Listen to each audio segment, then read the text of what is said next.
Hello guys, welcome to விரும்புவதற்கே அப்புறம் வந்து பார்க்க போது பார்ட் 50 அதான் கைஸ் பார்க்க போகிறோம். வாழ்வன் பேசாமல் சாப்டர்க்குள்ளே போகலாம் கைஸ். இப்போ சீனை கட்டி டஞ்சன் தான் கைஸ். இப்போது சீன் வந்து ஸ்டார்ட் ஆகுது. இந்த சீனில் வந்து இந்த நெக்ரோமான்சர் இருப்பான். அவன் வந்துட்டு இந்த மாதிரி கதறிட்டு இருப்பான். ஈசாக்கு கடைசியிலே நான் வந்து இப்படி ஏலாம் விட்டியாடான்னு சொல்லிவிட்டு அவன் அப்படியே கதறிட்டு அங்கே சாக ஹீரோ வந்துட்டு நான் வந்து இது எதிர்பார்க்கல, இருந்தாலும் பரவாயில்ல அப்படின்னு சொல்லிட்டு இப்போ ஸ்ட்ரைட்டாக வந்து ஹீரோ வந்து அந்த ஸ்வாட்ஸ்மேன்ஸ் அவங்ககிட்ட போயிட்டு, பாடு உனக்கு இந்த நிலமை தேவைதான்டா, உனக்கு அந்த ஹோலி நைட்டு அவனை பற்றி தெரிஞ்சுமே வந்து நீ அவன் சைடு நிற்கிறியா, உனக்கு இந்த வேர்ல்டை சேவ் பண்ணுன்னு உனக்கு ஒரு எண்ணமே இல்லையா அப்படின்னு சொல்லும்போது அந்த ஸ்வாட்ஸ்மேன்ட்டு சிரிச்சுட்டு என்னதே உலகத்தை பழைய நிலைமைக்கு வந்து மாற்ற போறியா, என்னதான் இந்த டஞ்சன் எல்லாத்தையும் நீ கிளைம் பண்ணி எல்லாத்தையுமே திரும்ப மாற்றி, அது மட்டும் இல்லாமல் நீ என்ன தான் பண்ணாலும் கூட இந்த உலகம் திரும்ப வந்து பழைய நிலைமைக்கு வந்து பீஸ்லாம் வந்து மாறுறதுக்கு வாய்ப்பே கிடையாது. ஏன்னா ஸ்டார்டிங் இந்த டஞ்சன் க்ரியேட் ஆகிறதுக்கு முன்னாடியே வந்து வேர்ல்டு வந்து பீஸ்ஃபுல்லாக ஒன்று கிடையவே கிடையாது. இப்போ பிளேயர்ஸ் யார் பவர்ஃபுல்லாக இருக்கிறாங்களோ அவங்க வந்து ஆட்டி படைக்கிறாங்க. அப்போ வந்து யார் பணக்காரங்களாக இருந்தாங்களோ அவங்க வந்து ஆட்டி படைச்சிட்டு இருந்தாங்க. அதனால் வந்து எப்போவே வந்து உலகம் மோசமாக தான் இருக்கும். ஆனால் இப்போதைக்கு இந்த பிளேயர்ஸ் மூலமாக கண்ட்ரோல் ஆகிட்டு இருக்கிறது மூலமாக வேணால் இது கொஞ்சம் இப்போது பரவாயில்லாமல் இருக்குது. தவிர்த்து உலகம் வந்து எப்போவுமே வந்து மோசமாக தான் இருக்குது அப்படின்னு சொல்லிட்டு இருக்கும்போது ஹீரோ வந்துட்டு எனக்கு புரிஞ்சுது அப்படின்னு சொல்லிட்டு அவன் வந்து அவனை கொன்றுவான். கொன்னதுக்கப்புறம் ஹீரோ நினச்சி பார்ப்பான், நான் என்னோடய பாஸ்ட்லேருந்து உங்களை வந்து சேர்ந்து எவ்வளோ போர் செஞ்சுருக்கேன், அப்போல்லாம் நான் வந்து உன்னை காம்ரேட்டாக தான் பார்த்தேன்னு சொல்லிட்டு ஹீரோ வந்து கொண்டுட்டு இப்போது அங்கேருந்து ஸ்ட்ரைட்டாக அந்த டஞ்சன் மாஸ்டரை வந்து கிளியர் பண்ணுறதுக்கு வந்து போயிட்டுருப்பாங்க. அப்படி போயிட்டு இருக்கும்போது ஈஷாக்கு இருந்துட்டு, அதாவது நம்ம ஜின்னா வந்துட்டு ஹீரோவை பார்த்துட்டு, எப்பட்றா நீ வந்து அதை போட்டு தள்ள போகிற, நம்ம 2 பேர் தான் இருக்கோம், லூசுத்தனமாக வந்து அந்த முடிவு எடுக்காத, நீ என்ன தான் உங்கள்கிட்ட பவர் இருந்தாலும் கூட அதை வந்து இப்போதைக்கு வந்து உன்னால் போட்டு தள்ள முடியாது அப்படின்னு சொல்லும்போது ஹீரோ வந்துட்டு ஒரு ஸ்கில்லை வந்து யூஸ் பண்ணுறாரு. அந்த ஏற்கனவே அந்த தண்டர் கிங் கேட்ட ஒரு ஸ்கில் வாங்கியிருப்பாள், வேம்பையராக சேஞ்ச் ஆகுது. அந்த ஸ்கில்லை வந்து இப்போ தான் ஹீரோ யூஸே பண்ணுவார். அதை யூஸ் பண்ணும்போது ஹீரோவோட அப்பீரன்ஸ் டோட்டலாக சேஞ்ச் ஆகுது. இந்த ஜின்னாவை பார்த்துட்டு, என்ன கருமண்டா அது, நல்லா தான் இருந்தால் எப்படி திடீர்னு வந்து இப்படி மாறிட்டு இருக்கான் அப்படின்னு சொல்லும்போது ஹீரோ வந்து ரத்த காட்டேரி மாதிரி ஆகிடுவார். அப்படி ஆனதுக்கப்புறம் வந்து அந்த ஸ்கில்லோட பவர் வந்து வைக்கிறாங்க. எல்லாமே ஸ்டாமினா எல்லாமே பூஸ்ட் ஆகிடும், 50% பூஸ்ட் ஆகிடும். அது மட்டும் இல்லாமல் இந்த எஃபெக்ட் எல்லாமே வந்து நைட் டைமில் யூஸ் பண்ணுறதுனால வந்து டபுளாக கிடைக்கும். இது வந்து மார்னிங் டைமில் யூஸ் பண்ணலாம், ஆனால் evening time night time use பண்ணுறது கொஞ்சம் டபுளாக கிடைக்கும் எஃபெக்ட் அப்படின்னு சொல்லி அந்த ஸ்கில் எழுதியிருக்க. இப்போ ஹீரோ அந்த பவர் எல்லாமே ரீசார்ஜ் பண்ணிட்டு இப்போ அந்த பாஸ் மாஸ்டர் வந்து தோக்கடிக்கு வந்து கிளம்பிடுவார். இப்போ சீனம் கட்டாகி நம்ம செக்ரட்டரி லீ கிட்ட தான் போகுது. செக்ரட்டரி லீ இருந்துட்டு அவள் ஃபேஸ் தான் கரெக்டாக ஒரு மாதிரி டல்லாக இருப்பாள். அதுக்கப்புறம் வந்து எதையோ பற்றி நினச்சி பார்த்துட்டு இருப்பாள்.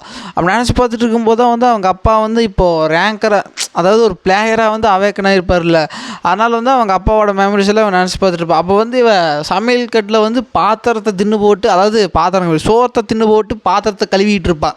அப்போ அவங்க அப்பா வந்துட்டு எப்படி எல்லார் வீட்லேயும் வந்து அவங்க பொண்ணு கிட்ட இப்படி கான்வர்சேஷன் மேக் பண்ணுவோம், அது மாதிரி தான் மேக் பண்ணிகிட்டு இருப்பார். இந்த மாதிரி வந்து உடம்பு நல்லா பார்த்துக்கோ, நல்லா ஃப்ரெண்ட்ஸ் கூட பழகு, வெறும் ஸ்டடீஸில் மட்டுமே இருக்காத, கொஞ்சம் வெளியில் போய் சுற்று, அது நம்ம ஃபேமிலியில் வந்து கொஞ்சம் கொடுக்க மாட்டாங்க. அவங்க அப்பா சொல்கிறார், இந்த மாதிரி நீ ஸ்டடீஸில் மட்டும் ஃபுல்லாக கான்சன்ட்ரேட் பண்ணு, நீ கான்சன்ட்ரேட் பண்ணாமல் கொஞ்சம் வெளியில் அங்கங்கே போய் சுற்று, மைண்ட் ரிலாக்ஸாக வச்சுக்கா அப்படின்னு சொல்லிட்டு அவர் சொல்லிகிட்டு இருக்க. அதுக்கு வந்துட்டு சரி நான் போகிறேன் அப்படின்னு சொல்லிட்டு அவன் அங்கேருந்து போயிடுவான். அப்படி போயிட்டு இருக்கும்போது இப்போ ஸ்கூலுக்கு போகிற சமயத்தில் தான் காட்டுறாங்க. அப்படி போயிட்டு இருக்கும்போது அந்த நியூஸ் பூராமே வந்து அப்போ தான் வந்து இந்த ஹோலி நைட் கில்டு வந்து ஃபார்ம் ஆன சமயம். அது வந்து கொஞ்சம் ஹைப் ஏறிட்டு இருக்கும். இந்த மாதிரி சேவியர் கில்டு அப்படின்னு சொல்லி மக்கள் மத்தியில் வந்து பிரபலமான டைம் வந்து அப்போ தான், அதான் ஸ்டார்டிங். அப்போ இந்த மாதிரி நியூஸில் வந்துட்டு இருக்கு. அதே சமயத்தில் வந்து இந்த மாதிரி லீ அப்படின்னு பார்த்தா திரும்பி பார்த்தா யாருன்னு பார்த்தா நம்ம ரெட் ஹேர் இவ்வளோ வந்து ஃபஸ்ட்டு அது அந்த டைமில் வந்து ஃப்ரெண்ட்ஸ் மாதிரி. அதுக்கப்புறம் 2 பேரும் கான்வர்சேஷன் பில்டு பண்ணிவிட்டேன். இங்கே பார்த்தியா லீ, நான் வந்து இந்த மாதிரி பிளேயர் ஆகிட்டேன், நான் வந்து இந்த ஹோலி நைட் அவனையே வந்து சர்பாஸ் பண்ண போகிறேன், நான் வந்து பீப்புளை சேவ் பண்ண போகிறேன்னு சொல்லிட்டு ஸ்டார்டிங்கில் நல்லா மாதிரி தான் பேசிகிட்டு இருப்பாள். அப்படி பேசிகிட்டு இருக்கும்போது இங்கே பக்கத்தாடி ஒரு டென்ஷன் ஓப்பன் ஆகிற மாதிரி இருக்குது, பிரேக் அவுட் ஆகிற மாதிரி இருக்குது, நான் அங்கே போகிறேன் அப்படின்னு சொல்லும்போது இந்த செக்ரட்டரி இருந்துட்டு, ஏன் இப்படி போகிற, இந்த மாதிரி அப்பா பார்த்தாருன்னா வந்து ஏதாவது பேசுகிற அப்படின்னு சொல்லும்போது, நீ ஏன் பூமர் மாதிரி பேசிக்கிட்டு இருக்க, சரிவா நம்ம ஒரு ஃபோட்டோ எடுத்துக்கலாம் அப்படின்னு சொல்லிட்டு அங்கே கொரியாவில் வந்து இந்த மாதிரி ஒரு ரெஃப்ரிஜரேட்டர் மாதிரி ஒரு இடம் இருக்கும். அங்கே போனால் வந்து ஃபோட்டோ அதுவே எடுத்து ஃபோட்டோவாக கொடுத்துரும், ஃபோட்டோ காப்பி மாதிரி. அதை எடுத்து பார்த்துட்டு இப்போ சீனம் கட்டு அந்த அவன் செக்ரட்டரிலேயும் அந்த ரெட் ஹேரை வந்து ஜாயிண்ட்டாக ஃபோட்டோ எடுத்தது வந்து இப்போ செக்ரட்டரிலேயும் மட்டும் இல்லாமல் இப்போது அந்த ரெட் ஹேரை மட்டும் கிழிஞ்சு தனியாக வந்து ஒரு போர்டில் வந்து ஒட்டி வச்சுருப்பாங்க. அது மட்டும் அவன் மட்டும் இல்லை, இந்த ஹோலி நைட்டு அந்த ஹோலி நைட் கில்டு சம்மந்தப்பட்ட எல்லாத்தையும் வந்து நினச்சிட்டு டென்ஷனில் இருப்பாள். அப்படின்னா வந்து இவள் பாஸ்ட்டில் வந்து இவங்க அப்பா சாவுக்கு வந்து காரணம் இந்த ரெட் ஹேர் ஏதோ இருக்குதுன்னு நினச்சிட்டு வந்து ஒரு டவுட்டில் தான் இருப்பாள். ஆக்சுவலாக வந்து இவங்க 2 பேருமே ஃப்ரெண்ட்ஸ். இதையும் நீங்கள் மாத்திராதீங்க கைஸ், இது வந்து முக்கியமான ஒரு பாட்டு தான். வெல் கைஸ், நம்ம அப்படியே இப்போ சீன் அப்படியே அங்கே கட் ஆகுது. அப்புறம் சீனும் கடை ப்ரெசன்ட் ஹோலி நைட் கில்லில் வந்து இந்த மாதிரி பேசிகிட்டு இருப்பாங்க. இந்த மாதிரி வந்து ஈசாக்கு நீ என்ன பண்ண சொல்லி இந்த ஹோலி நைட் கேட்க அவன் வந்துட்டு இந்த மாதிரி வந்து அவனை எஜிப்ட் டஞ்சனுக்கு வந்து அனுப்பிச்சி வச்சுருக்கேன், அவன் மட்டும் கிடையாது இந்த மாதிரி ஸ்வாட்ஸ்மேன் அவனையும் வந்து அனுப்பிச்சி வச்சுருக்கேன், அப்புறம் அந்த நெக்ரோமான்சர் கிங் அவனையும் வந்து அனுப்பிச்சி வச்சிருக்கேன் அப்படின்னு சொல்லும்போது அந்த பவு மாஸ்டர் வந்துட்டு நீ யாரை கேட்டு எந்த அத்தாரிட்டியில் வந்து நீ அவனை அனுப்பிச்சி வச்ச, என்கிட்ட நீ பர்மிஷனே கேட்கல அப்படின்னு சொல்லும்போது அதுக்கு அவர் வந்துட்டு அது உண்மை தான், ஆனால் வந்து நீங்கள் கவலைப்பட வேண்டாம், ஏன்னா அவங்ககிட்ட வந்து நான் ஹேடிஸ் ஹெல்மெட் கொடுத்துருக்கேன், அது மட்டும் இல்லாமல் நெக்ரோமான்சர் கிங் அவனை வந்து சாதாரணமாக நினைக்க வேண்டாம், அவங்ககிட்டயும் வந்து ஈக்குவலான கொஞ்சம் பவர் இருக்குது, எப்படி இருந்தாலும் வந்து ஈஷாக்கை வந்து அவங்க கண்டிப்பாக போட்டு தள்ளிட்டு தான் வருவாங்க அப்படின்னு சொல்லி இவங்க திமுறாக பேசிகிட்டு இருக்க அங்கே ஏற்கனவே ஹீரோ வந்து அந்த ஸ்வாட்ஸ்மேன்ஷிப் கதையை வந்து முடிச்சு வச்சுருப்பார். அப்புறம் வந்து ஹீரோ வந்து என்ன பண்ணிட்டு இருப்போன்னா அந்த பிளட் அந்த வேம்பியர் ஸ்கில் அப்புறம் அந்த அதுவும் அந்த என்ன சொல்கிறது அந்த டஞ்சன் மாஸ்டர் இருக்குமில்ல அது பேர் என்னன்னு தெரியல, மம்மிஃபைடு ஒரு லைன் இல்லை என்ன கருமமோ அது வித்தியாசமாக இருக்குது. அது வந்து ஹீரோ வந்து அந்த அவரோட திறமையெல்லாம் யூஸ் பண்ணி எல்லாருமே வந்து அந்த மிருகத்தை வந்து வேட்டையாடிட்டு இருக்கு, கடைசியில் வந்து அதை போட்டு தள்ளிடுவாங்க. போட்டு தள்ளிட்டு ஹீரோ வந்து அப்படி நியூஸ் வந்து வெளியில் பரவுது, இந்த மாதிரி எஜிப்த் ஹீரோ வந்து அப்போ வெளியில் வந்துருக்க மாட்டேன், இந்த மாதிரி நியூஸ் பரவிட்டு இருக்கும், ஹீரோ வந்து இந்த மாதிரி எஜிப்ட் டஞ்சனுக்கு போய்க்கிற 6-4 டஞ்சனுக்கு போய்க்கிற அப்படின்னு சொல்லிட்டு. இப்போ அங்கே சீன் கட்டாயி இந்த ஃபினாக்ஸ் ஸ்கில் இருக்குல்ல அங்கே தான் வந்து காட்டுறாங்க. அங்கே வந்து இந்த மாதிரி அவன் கார்லேருந்து இறங்கி நல்லா கேஷுவல் வாக்கில் வந்து அவன் கம்பெனிக்கு போகிற சமயத்தில் வந்து ஒரு அவனோட செக்ரட்டரி வந்து ஓடி வருவாள்.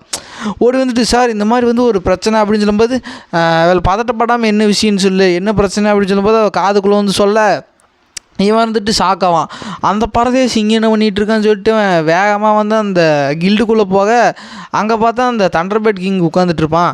இவன் வந்துட்டு இங்கே என்னடா பண்ணிகிட்ருக்கேன்னு சொல்லும்போது வா யாங் பார்க் நான் வந்து உன்னை ரொம்ப நேரமாக எதிர்பார்த்துட்டு இருந்தேன் இப்போ அப்படின்னு இவனுக்கு 2 பேர் வந்து பேசிக்கிட்டு இருப்பானுங்க. அதுக்கப்புறம் சீனும் கட்டாயி திரும்ப டஞ்சனுக்குள்ளே போகுது. டஞ்சனுக்குள்ளே பார்த்தா அந்த இம்மோர்டல் நெக்ரோமான்சர் கிங் 2ஆக கிழிஞ்சு கிடப்பான்ல, அப்போ வந்து அவனோட பாடி வந்து ஏதோ ஒரு ஸ்கில் முன்னே வந்து ரீஅட்டாச் ஆகிடுது. அது வந்து ஒரு 1 யூஸ் ஸ்கில், அது ஒரே தடவை தான் யூஸ் பண்ண முடியும், வந்து டெட் ஆகிட்டா வந்து திரும்ப வந்து நம்ம உயிரோடு வந்துக்க முடியும். அது வந்து மறைஞ்சது இவன் வந்து அந்த யூனிக் ஸ்கில் யூஸ் பண்ணி திரும்ப உயிரோடு வந்துட்டான்.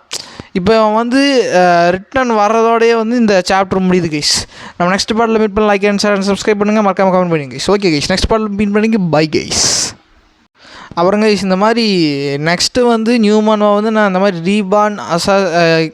Reborn young master is the assassin அப்போ அந்த மான்வா தான் போகலான்னு இருக்கேன். ஏன்னா அதை தான் நிறைய பேர் ஓட் பண்ணியிருக்கீங்க. அப்புறம் சில பேர் வந்து நான் இது வரைக்கும் போட்ட செகண்ட் பார்ட் எல்லாமே கேட்டிருக்கீங்க. அது வந்து கண்டிப்பாக ஒரு ஸ்பெஷல் டே அன்றைக்கி வந்து அதை வந்து அந்த சீசனே ஃபுல்லாக வந்து அப்லோட் பண்ணுற மாதிரி நான் ஒரு பிளான் பண்ணி வச்சுருக்கேன் கைஸ். அதனால் கொஞ்சம் வெயிட் பண்ணுங்கள், செகண்ட் சீசன் போடுறவங்களாம். நம்ம நெக்ஸ்ட்டு நியூ மான்வா வந்து போகலாம். இது இன்னும் ஒரு 7 days தான் இது முடிஞ்சிடும் இந்த மான்வா. நம்ம நியூ மான்வால் மீட் பண்ணலாம் கைஸ்.